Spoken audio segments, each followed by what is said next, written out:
राष्ट्रवादी रिक्षा युनियनची शनिवारी 25वी बैठक पार पडली। राष्ट्रवादी रिक्षा युनियनच्या वतीने सांगली शहरात सुरू असलेल्या बेकायदेशीर रिक्षा वाहतूक, अनधिकृत रिक्षा थांबे यांच्यावर कारवाई करून गेल्या वर्षभरापासून वाहतूक शाखा सांगली यांना वेळोवेळी निवेदने देण्यात आली आहेत, परंतु वाहतूक शाखा यांच्याकडून कोणतीच कारवाई केली जात नाही।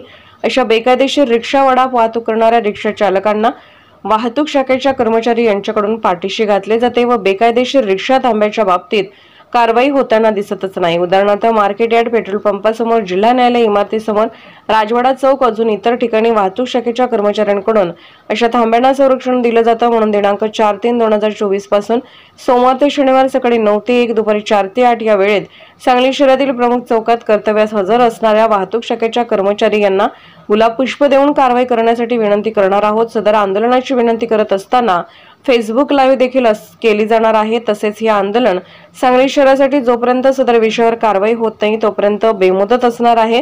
तसेच नियमात राहून व्यवसाय करणाऱ्या वडाप रिक्षा चालकांना आमचा कोणताच विरोध राहणार नाही। युनियनच्या बैठकीत यावर एकमताने ठराव मंजूर करण्यात आला। राष्ट्रवादी रिक्षा युनियन सांगली जिल्हाध्यक्ष श्री रामभाऊ पाटील।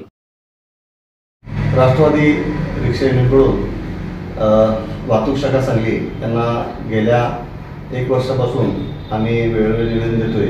त्या निवेदनातील विषय जे सांगली शहरात बेकायदेशीर वाहतूक सुरू आहे त्या बेकायदेशीर वाहतुकीवर व अनधिकृत रिक्षा थांबे जे तयार केले त्या रिक्षा थांब्यांवर कारवाई व्हावी यासाठी वाहतूक शाखा सांगली यांना वेळोवेळी निवेदन देत आहे। तरी सुद्धा त्यांच्यावर कारवाई वाहतूक शाखेकडून झालेली नाही। याच निषेधार्थ आम्ही मागील 2 महिन्यापूर्वी डॉक्टर बाबासाहेब आंबेडकर पुतळा इथे गाजर आंदोलन वाहतूक शाखेच्या विरोधात केलं होतं, पण तरी सुद्धा देखील वाहतूक शाखा यावर काही गांभीर्याने घेत नाही। म्हणून आम्ही परवा DYSP साहेब यांना भेटून निवेदन दिलंय आणि उद्या सोमवार दिनांक 4/3/2024 पासून सकाळी 9 ते 1 व दुपारी 4 ते 8 या वाहतूक शाखेच्या कर्मचारीच्या वेळात सांगली शहरातील प्रमुख चौकात आम्ही फेसबुक लाईव्ह आंदोलन करणार आहे।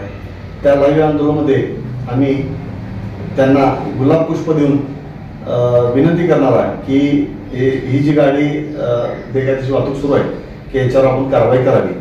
चौकात जे नियुक्तीला वाहतूक कर्मचारी आहेत त्या प्रत्येक चौकात आम्ही त्यांना भेट देऊन त्यांना विनंती करणार आहे आणि याच्यातूनही काही दखल घेतली नाही तर मग याच्या पुढं अजून वेगळ्या पद्धतीने आंदोलन करायचं आमच्या नेत्यांच्या बैठकीत ठरलेलं आहे।